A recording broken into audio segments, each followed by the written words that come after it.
Hello, welcome to you for you. This is English for you. लेकर आया हूँ आपके लिए English X Y group crash course का अगला mock test. This is mock test 6। So Y E for you. आप mock test 5 mock test आप दे चुके हो। Everybody knows targeted study, previous year questions, daily vocab section. So let's start our practice set 6। One word substitution से सबसे पहला question है, a fault that may be forgiven. एक फॉल्ट, एक गलती जिसको माफ़ किया जा सके तो उसको हम बोलते हैं वेनियल बोलते हैं। Next, a person in his 70s तो उसको बोलते हैं सेप्टुजेनेरियन। यहाँ नौ ने 90s को, ऑक्टाजेन 80s और सेंटेन 100। ये आपको बाकी ऑप्शंस के भी पता चल जाएंगे कि जो जो इंसान 70s के एज में होता है उसको सेप्टुजेनेरियन, 80s में ऑक्टोजेनेरियन, 90s में नोनाजेनेरियन एंड 100 में centenarian. Next is accomplice is partner in crime. Partner in crime में होता है उसको, मतलब an accomplice is a partner, तो अकम्प्लिस उसको बोलते हैं जो तुम्हारे क्राइम में जो साथी होता है उसको अकम्प्लिस बोला जाता है। सहपाठी भी इसको बोलते हैं लेकिन क्राइम के केस में। The earthquake warning and the fragility of our house made us certain that the disaster was imminent. Next is antonym words. Antonym word लिया हुआ है हमने, इंसोलेंट। ये सारे वर्ड्स प्रीवियस ईयर एग्जाम से कलेक्ट किए गए। इंसोलेंट, इंसोलेंट का इंटोनिम होता है हमारा हम्बल। एज इंसोलेंट मीन्स हो जाता है हठी व्यक्ति, जो जिद्दी व्यक्ति होता है उसको इंसोलेंट बोलते हैं। तो उसका अपोजिट वर्ड जो हमारा होगा वो हम्बल हो जाएगा। Next, cursory. कर्सरी का मीनिंग होता है कोई काम बहुत ज़्यादा बेसब्री से किया गया हो, तन्मयता से किया गया हो, मतलब कि उस काम को हमने लापरवाही से किया हो, उसको बोलते हैं कर्सरी। और किसी काम को हमने पूर्ण तसल्ली के साथ किया हो तो उसको बोलेंगे हम thorough. Option number B. English session error detection के questions. Number 1 is another baffling change that I notice in him nowadays is that he avoids to speak to me. To speak to me लिखना गलत होगा। To speak की जगह हम लिखेंगे speaking. Error part सी में to speak की जगह हम लिखेंगे he avoids speaking to me.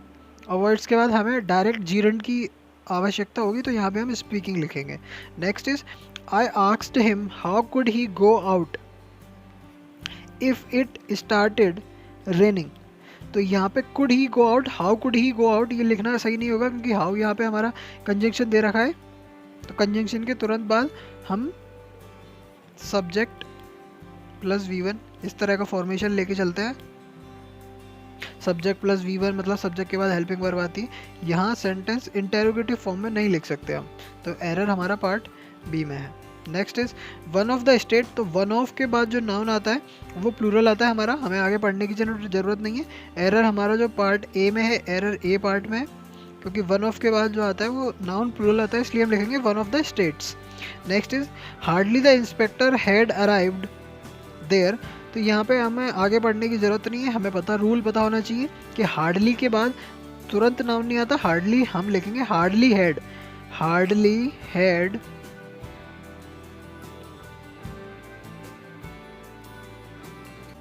Hardly के बाद हम हैड का यूज़ करेंगे।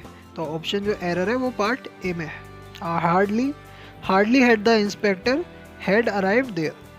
Next is, since his arrival at his native town, he is trying to the best of his power to spread education among the poor masses. तो since his arrival at his native town, he is trying नहीं, he has been trying. He has been, क्योंकि हमारा since दे रखा है, since दे रखा है तो sentence हमारा परफेक्ट कंटिन्यूस में बनेगा। तो परफेक्ट कंटिन्यूस के बनते हमारा एरर जो है वो पार्ट बी में हो जाएगा क्योंकि हमारा ही इज ट्राइंग नहीं, ही हैज़ बीन ट्राइंग हमें करना होगा। Next is in various parts of the country ponds just dry down. Dry down एक फ्रेज नहीं होता, ड्राई डाउन की जगह जो फ्रेज हमें यूज़ करना पड़ेगा, in the various parts of country ponds just dry down. तो ड्राई डाउन की जगह हमें जो फ्रेज यूज़ करना है वो हम यूज़ करेंगे ड्राई अप। तो एरर हमारा पार्ट बी में है।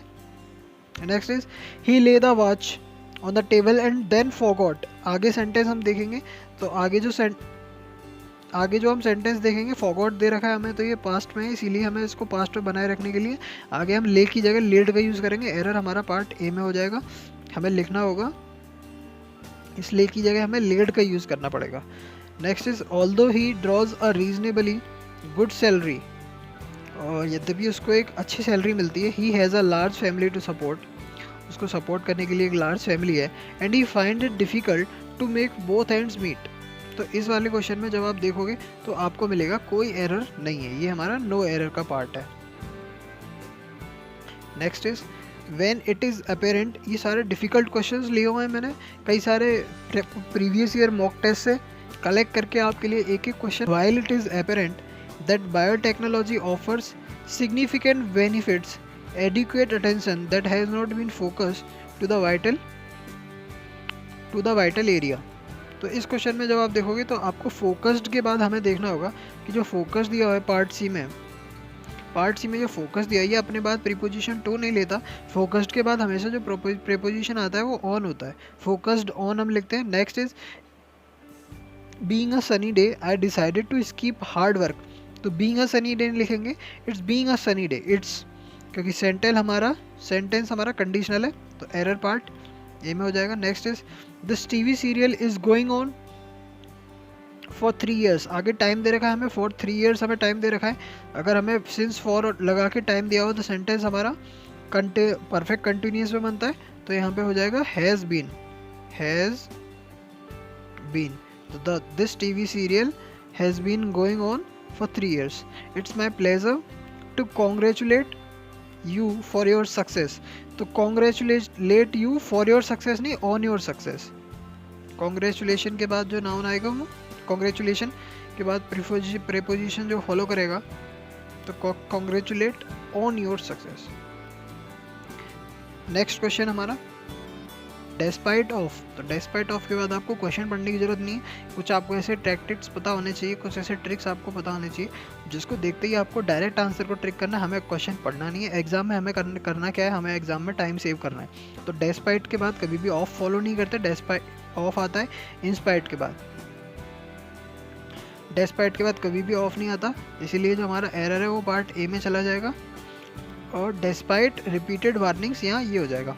He says that he has renounced the world and he has nothing that he can call as his son। Call के बाद प्रीपोजिशन फॉलो नहीं होता, कॉल हिज सन लिखना करेक्ट हो जाएगा, इसलिए जो हमारा एरर है वो पार्ट सी में है।